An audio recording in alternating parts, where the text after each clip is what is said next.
Hello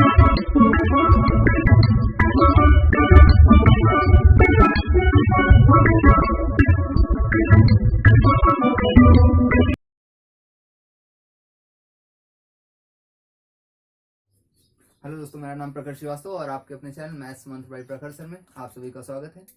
जैसा कि आप सभी को पता है दोस्तों, हमारा चैप्टर जो चल रहा था वो नंबर सिस्टम चल रहा था और नंबर सिस्टम में हमने अभी तक 5 क्लासें अपनी पढ़ ली थी। आज हमारी क्लास नंबर 06 है और क्लास नंबर 6 में हम बात करने वाले हैं फैक्टर की, मतलब गुणनखंड की। देखिए, अभी तक होता क्या था कि आप लोगों को अगर कोई क्वेश्चन आता था पेपर में कि इसके गुणनखंडों का योग ज्ञात करो या कितने गुणनखंड होंगे या अभाज्य गुणनखंड होंगे, तो आप लोग क्या करते हैं, उसे जनरली तरीके से करने, मतलब चेक करते हैं कितने होंगे। जैसे फॉर एग्जाम्पल मैं समझाता हूँ। जैसे कि यहाँ पर हम इस गुणनखंड को 3 पार्टों में पढ़ेंगे अलग अलग। पहला जो हमारा पार्ट होगा सभी गुणनखंडों का योग ज्ञात करना। दूसरा जो पार्ट है उसमें हम पढ़ेंगे किसी एक संख्या को कितनी संख्याएं विभाजित करेंगी। और तीसरी बार हम तीसरे पार्ट में हम पढ़ेंगे अभाज्य गुणनखंड। ठीक है, तो हम पहले पार्ट से स्टार्ट करते हैं, सभी गुणनखंडों का योग ज्ञात करना। देखिए होता क्या, मान लो एक नंबर आ गया 30, आपसे कहा गया 30 के सभी गुणनखंडों का योग ज्ञात करो। तो हम लोग करते क्या है, हम लोग क्या करते हैं, सबसे पहले तो 30 के सभी गुणनखंड लिख लेते हैं कितने होंगे, यही करते हैं ना। 30 के अगर हम गुणनखंड की बात करें तो कौन कौन काटेगा, 1 काट देगा, 2 काट देगा, 3, 5, 6, 10, 15 और 30। इतनी संख्याएं काटेंगी 30 को। अब बोलता है इनका योग ज्ञात करो, तो हम लोग क्या करते हैं, इनको फिर योग करते हैं इनका। 30 15 मिलकर 45 हो जाएगा, 45 10 55 हो जाएगा, 55 6 61 हो जाएगा, 61 5 66 हो जाएगा, 66 3 69 हो जाएगा, 69 2 71 हो जाएगा, 71 और 1 मिलकर 72 हो जाएगा। मतलब आप बताओगे कि इसका योग कितना होगा, 72 होगा। अब देखो, अगर इतने सारे आप फैक्टर करोगे और जोड़ोगे तो बहुत सारा टाइम लग रहा है। और मान लो ये नंबर 30 बड़ा हो जाता, भी 100 हो जाता, तो क्या हम ऐसे करते, हम फैक्टरी लिखते रहते, जोड़ते रहते? नहीं। अब देखिए इसके करने का तरीका क्या है। आपको करना क्या है, जो नंबर दे रखा है, नंबर कितना दे रखा है आपके पास, 30 दे रखा है, तो हमें क्या क्या करना है, 30 के फैक्टर कर लेने हैं। फैक्टर करना तो आता ही होगा। हमने इसे 2 से काटा तो 15 बार जाएगा, 3 से काट दिया तो 5 बार जाएगा, 5 से काट दिया तो 1 बार जाएगा। तो इसके जो फैक्टर निकले उसको हम लिख सकते हैं 2 × 3 × 5। अगर यहाँ पर देखें तो सबकी पावर कितनी है, अभी फिलहाल 1 1 1 है। ठीक है, अब देखिए करना क्या है आपको। अब करना ये है, आपको जो पावर है इसकी, जितनी भी इसकी पावर आएगी उसमें आपको +1 कर देना। ठीक है, कर देते हैं जरा, तो क्या हो जाएगा, 2 की पावर 2 × 3 की पावर 2, 2 की पावर 2 × 3 की पावर 2 × 5 की पावर 2।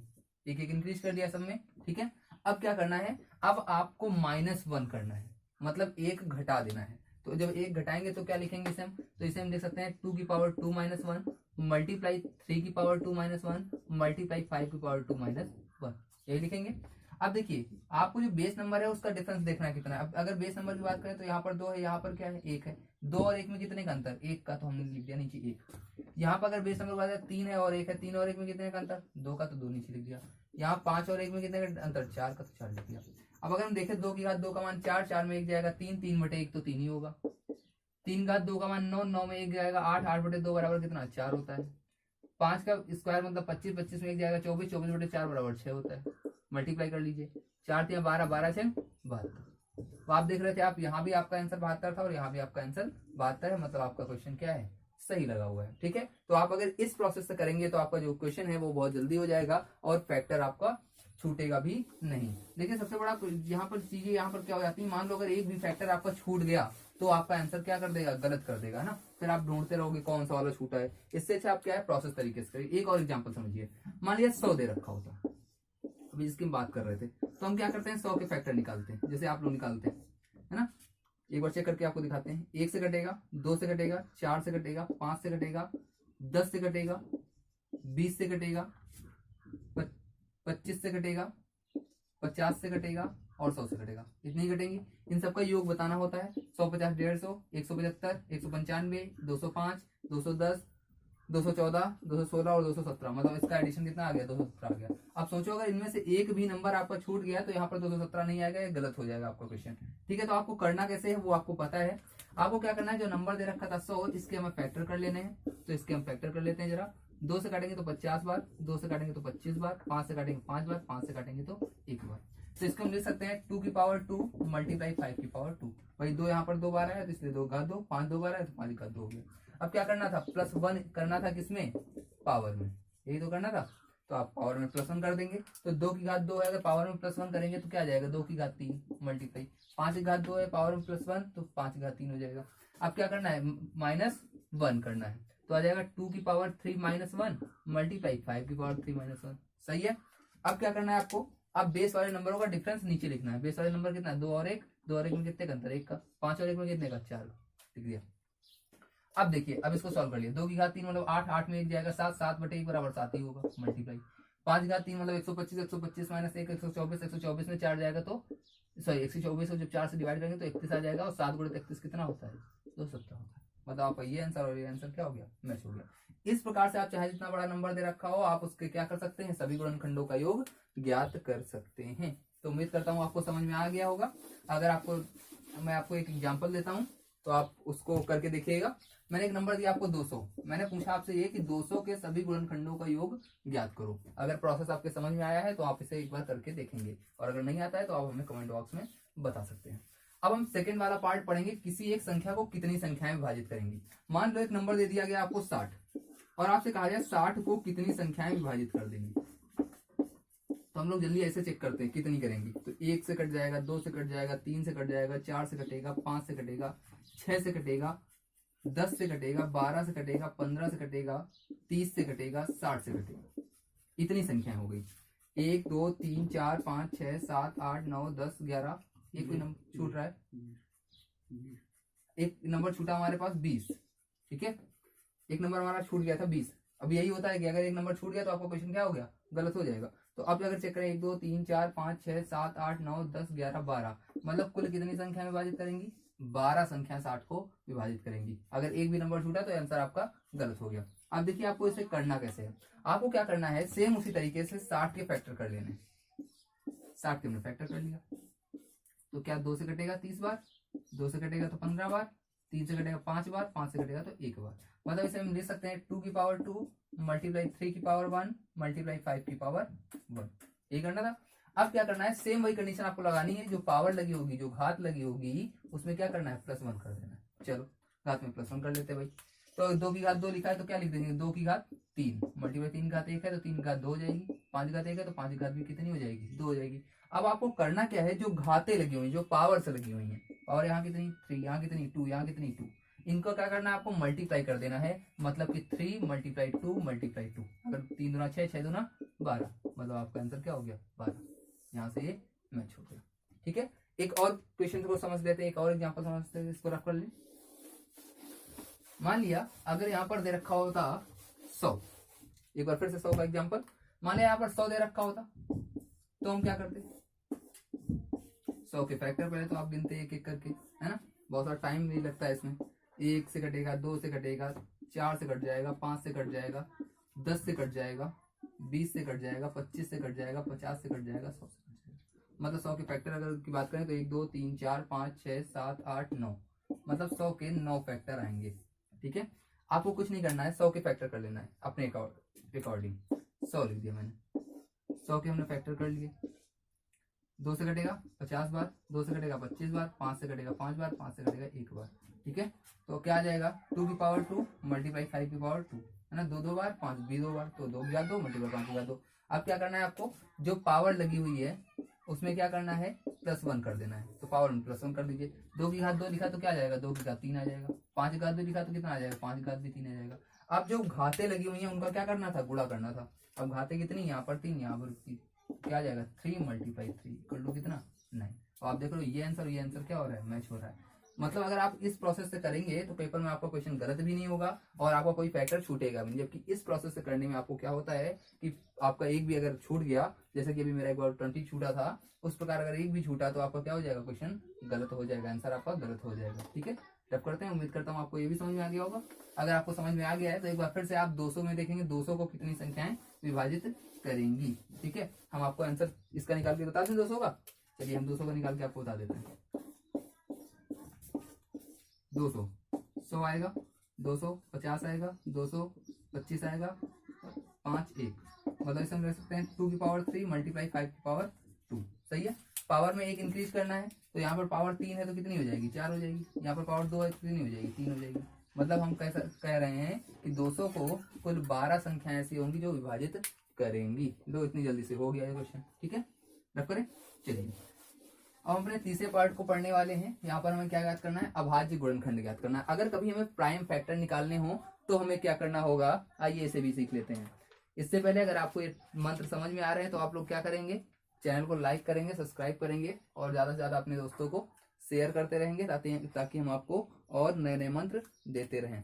चलिए सबसे पहले अभाज्य गुणनखंड की अगर हम बात करें तो सबसे पहले हम बात कर लेते हैं अभाज्य। अभाज्य तो आपको बताया गया था नंबर सिस्टम के फर्स्ट ही वीडियो में कि अभाज्य संख्याएं क्या होती हैं। ऐसी संख्याएं जो खुद से ही कटे, किसी और से ना कटे, या फिर ऐसी संख्या जिसका जो ऐसी संख्या एक ऐसी संख्या जिसके केवल दो ही गुणनखंड हो और दोनों गुणनखंडों में से एक गुणनखंड एक हो, अभाज्य संख्या कहलाती है ना। अभाज्य गुणनखंड का मतलब समझते हैं आप कि ऐसी संख्या जो खुद से ही कटे, ठीक है। अब अभाज्य गुणनखंड की बात करते हैं। पहले तो ये समझो अभाज्य संख्या हम कैसे चेक करते हैं। मान लो एक संख्या हमारे पास आ गई 72, आपसे पूछा जाए 73 लेते हैं, आपसे पूछा जाए 73 एक अभाज्य संख्या है या नहीं। कभी कभी ऐसा एक छोटा सा क्वेश्चन पूछ दिया जाता है, निम्न में से कौन सी संख्या अभाज्य संख्या है या निम्न में से कौन सी संख्या अभाज्य संख्या नहीं है, तो 4 ऑप्शन दे दिया जाएगा और आपको चेक करना होगा कौन सा है या नहीं। तो सबसे पहले देखिए चेक कैसे करते हैं। आपको क्या करना है, जो नंबर दे रखा है 73, इसके पहले का पूर्ण वर्ग ढूंढना है। 73 पहले भाई पूर्ण वर्ग कौन सा होता है, 64 होता है। अब आपको ये देखना है 64 किसका वर्ग होता है, तो भाई 64 किसका होता है, 8 का होता है। अब इस 8 के पहले आपको देखनी है कितनी अभाज्य संख्या है। तो 8 के पहले अगर हम बात करें तो एक अभाज्य संख्या कौन सी होती है, 2 होती है, फिर 3 होती है, फिर 5 होती है, फिर 7 होती है। अब देखो जरा, 2 से 73 कटेगा, नहीं कटेगा, 3 से कटेगा, नहीं कटेगा, 5 से कटेगा, नहीं कटेगा, 7 से कटेगा, मतलब इनमें से किसी से भी नहीं कटा, इसलिए आप कह सकते हो 73 एक अभाज्य संख्या है। अगर ये कट जाता तो आप कहते 73 जो है वो अभाज्य संख्या नहीं है। एक और समझते हैं किसी का एग्जाम्पल अभाज्य संख्या चेक करने के लिए।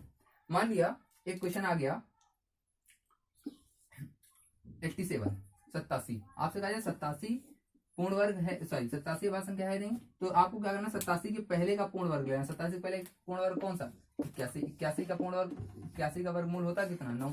अब 9 के पहले देखें अभाज्य संख्या कौन कौन सी, तो सेम वही आएंगी, 2 आएंगी, 3 आएगी, 5 आएगी और 7 आएगी। 2 से 87 कटेगा, नहीं कटेगा, 3 से 8 7 15 कट जाएगा, 5 से नहीं कटेगा, 7 से नहीं कटेगा। अब देखो यहाँ पर 1 से कट गया, 1 से कट जाने का मतलब ये कि ये एक अभाज्य संख्या नहीं है। अगर ये चारों से ना कटता तो हम कह देते हैं अभाज्य संख्या है। ऐसे हम चेक करते हैं अभाज्य संख्या है या नहीं। चलिए उम्मीद करता हूँ ये समझ में आया होगा आपके। चलिए अब हम आगे बढ़ते हैं कि अभाज्य संख्या अभाज्य गुणनखंड हम निकालेंगे कैसे। मान लो जैसा कि 60 दे रखा है, 60, आपसे कहा जाए 60 के कितने अभाज्य गुणनखंड होंगे। चलिए जरा चेक कर लेते हैं 60 के अभाज्य गुणनखंड। 2 से काटेंगे, पहले तो आप लोग कैसे चेक करते हैं वो बताते हैं और फिर देखते हैं गलत कहाँ हो जाता है हमारा क्वेश्चन। देखिए 60 है ना, आप लोग क्या चेक करते हैं, इसके पहले गुणनखंड चेक कर लेंगे कितने होंगे। तो कौन किससे किससे कटेगा, 1 से कट जाएगा, 2 से कट जाएगा, 3 से कट जाएगा, 4 से कटेगा, 5 से कटेगा, 6 से कटेगा, 10 से कटेगा, 12 से कटेगा, 15 से कटेगा, 30 से कटेगा और खुद 60 से ही कट जाएगा। एक और नंबर छूटा 20, ठीक है। अब देखिए, अब यहाँ पर हम ढूंढते हैं कितने अभाज्य हैं। अभाज्य देखिए जरा कौन कौन से यहाँ पर मिलने वाले, 1 2 मिलने वाला है, 1 3 मिलने वाला है, ठीक है। और कौन मिलने वाला है, 1 5 मिलेगा। अब कोई भी अभाज्य गुणनखंड और इसका नहीं है भाई, 1 से कोई मतलब ही नहीं है, होता ही नहीं है। 4 भी अभाज्य नहीं होगा, 6 भी नहीं होगा, 10 भी नहीं होगा, 20 भी नहीं होगा, 12 भी नहीं होगा, 15 भी नहीं होगा, 30 भी नहीं होगा, 60 भी नहीं होगा। मतलब आप कह सकते हो 1 2 और 3, मतलब आप कहोगे 60 के कुल 3 अभाज्य गुणनखंड होंगे। जबकि ये जो 3 है आपका आंसर क्या है, गलत है। क्यों गलत है, अब जरा समझिए इस बात को। जैसा कि मान लो मैंने 60, हमें करना कैसे है, जो हमारा मंत्र है वो क्या है, 60 जो है उसके भी हम क्या करेंगे, फैक्टर कर लेंगे, गुणनखंड कर लेंगे। 2 से काटेंगे तो 30 बार जाएगा, 2 से काटेंगे तो 15 बार जाएगा, 3 से काट देंगे तो 5 बार जाएगा और 5 से काटेंगे तो 1 बार जाएगा। अब आपको क्या करना है, यहाँ पर ये जो लिखे हुए हैं इसको हम ऐसे लिख सकते हैं 2 की पावर 2 मल्टीप्लाई 3 की पावर 1 मल्टीप्लाई 5 की पावर 1। अब जो घातें लगी हुई हैं, जो पावर्स लगी हुई हैं, उनको हम क्या कर देते हैं, ऐड कर देते हैं, जोड़ देते हैं। तो घात कितनी यहाँ पर 2 प्लस यहाँ घात कितनी 1 प्लस यहाँ घात कितनी 1, मतलब कुल कितने अभाज्य गुणनखंड 4। अब आप कहोगे आपके अकॉर्डिंग आंसर कितना निकला था 3, लेकिन हमारे अकॉर्डिंग कितना निकल रहा है 4। अब आप कहोगे सर ये डिफरेंस कैसे आ गया। देखिए ध्यान दीजिए जरा, जो 60 है उसमें अगर हम देखें अभाज्य गुणनखंड से 60 को 2 कितनी बार काटा, 2 अभाज्य संख्या होती है ना, कितनी बार 2 ने काटा, 2 बार, जबकि आपने कितनी बार काउंट किया, एक ही बार काउंट किया। इसीलिए हमारे और आपके आंसर के बीच में क्या हो जाता है, अंतर हो जाता है। ठीक है, 60 को 2 बार 2 काटेगा, तो इसलिए हम कहेंगे कि 60 के 2 ही 2, यहाँ पर देखो लिखा हुआ है 2 की पावर 2, मतलब कि जो इसके अभाज्य गुणनखंड होंगे वो 2 होंगे, 2 होगा और उसकी पावर 2 है, मतलब कि 60 को 2 जो है वो 2 बार काटेगा, मतलब यहाँ पर अभाज्य गुणनखंडों की संख्या 2 हो जाएगी, ना कि 1 रह जाएगी। ठीक है,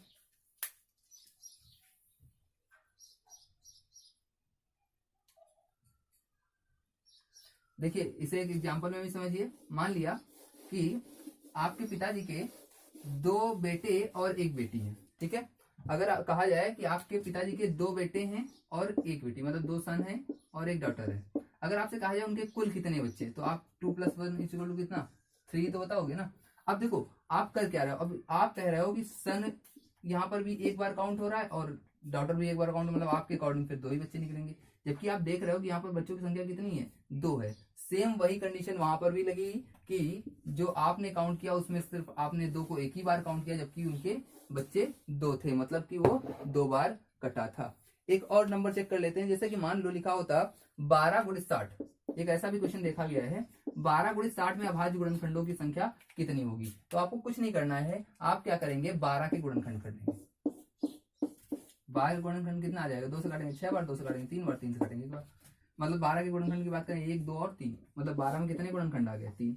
सेम इस तरह 60 में भी कर लो, 60 के जब करेंगे तो 2 से काटेंगे तो 30 बार, 2 से काटेंगे 15 बार, 3 से काटेंगे 5 बार, 5 से काटेंगे 1 बार, मतलब 1, 2, 3 और 4, मतलब 60 में कितने हो गए, 4। बीच में चिन्ह कैसा, मल्टीप्लाई, 4 × 12, मतलब 7 × 12 में अगर पूछा है कितने अभाज्य गुणनखंड होंगे, तो आप बता सकते हैं कि इसमें कुल 12 गुणनखंड होंगे। अब एक और क्वेश्चन की बात कर लेते हैं, जब कभी पावर में लिखा जाए, मान लो कभी ऐसा लिखा जाए 12 की पावर 18 में अभाज्य गुणनखंडों की संख्या ज्ञात करो। इसका मतलब क्या होता है, इसका मतलब ये होता है कि 12 × 12 × 12 × 12, ये कितनी बार लिखा हुआ है, ये 18 बार लिखा हुआ है, इसका मतलब यही तो हुआ। अब देखो आपको करना कुछ नहीं होगा, आप क्या करेंगे, 12 के गुणनखंड देखें कितने होते हैं, 12 गुणनखंड अभी निकाले गए, कितने मिले थे हमें, यहाँ से 3 मिले थे, तो हमने लिख दिया 12 में गुणनखंड कितने, 3। अब यहाँ भी 3 होंगे, यहाँ भी 3 होंगे, यहाँ भी 3 होंगे, मतलब 3 3 कितनी बार आया होगा, 18 बार आया होगा, है ना। तो 3 3 को 18 बार जोड़ने के बजाय आप क्या करेंगे कि जितनी पावर लगी हुई उसी से इसका गुणा कर देंगे, तो 18 3 कितने,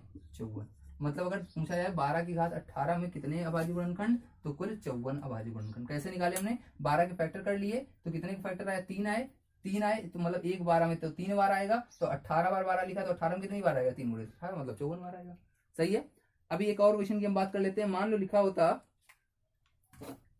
करते हैं इसको, मान लिया ये क्वेश्चन ऐसा लिखा होता कि 12 की घात 15 × 15 की घात 12 में अभाज्य गुणनखंडों की संख्या ज्ञात करो। ऐसे छोटे छोटे question TET, CTET, super TET, railway SSC में भी बहुत ज्यादा पूछे जाते हैं, है ना, लेकिन इनके निकालने के तरीके आपको पता होने चाहिए। जैसे 12 लिखा तो आपने अभी देखा था कितने फैक्टर 12 में, 3, तो आ जाएगा 3 की घात कितनी, 15 मल्टीप्लाई, मतलब 3 कितनी बार लिखा होगा, 15 ही बार तो लिखा होगा। अगर 15 के हम गुणनखंड कर लें तो 15 की भी वही कर लो, 3 का 5, 5 से 1 मतलब कितने, 2, मतलब आ जाएगा 2 की घात 12।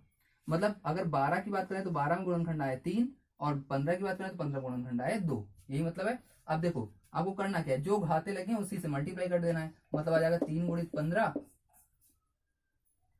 और यहाँ कितना आ जाएगा, 2 × 15 आ जाएगा। अब कुल गुणनखंड पूछ रहा है, कुल का मतलब क्या होता है, जोड़ होता है, तो आप यहाँ पे क्या करेंगे, जोड़। अब देखो ध्यान दीजिए, यहाँ पर मल्टीप्लाई लगा है, तो बहुत सारे लोगों का कहना मतलब सर यहाँ पर मल्टीप्लाई लगेगा, देखिए ये वाला मल्टीप्लाई यहाँ और यहाँ ही आएगा, क्योंकि 3 × 2 आया, है ना। अब देखो 3 की घात कितनी, 15, मतलब 3 × 15 हो गया। यहाँ 2 की घात कितनी, 15 की घात कितनी 12, तो 2 × 12, 2 × 12, सॉरी ये 12 हो गया। ठीक है, बीच में आप साइन के साथ वो बोला है कुल गुणनखंड लगा दो, कुल का मतलब तो जोड़ होता है ना, तो यहाँ पर जोड़ हो जाएगा। तो 15 से यहाँ कितना, 45 प्लस 12 दूना कितना, 24, 45 24 को जोड़ेंगे कितना आ जाएगा, 69। मतलब अगर पूछा जाए 12 की घात 15 मल्टीप्लाई 15 की घात 12 में कुल कितने गुणनखंड होंगे, तो कुल होंगे भाई 69 गुणनखंड। हमने आपसे कहा था कि आप सभी लोग क्या करेंगे, एक डायरी बनाएंगे और उसमें ये मंत्र नोट करते जाएंगे। तो उम्मीद करता हूँ आप सभी लोग ऐसा कर रहे होंगे। आज के हमारे पार्ट में इतना ही, धन्यवाद।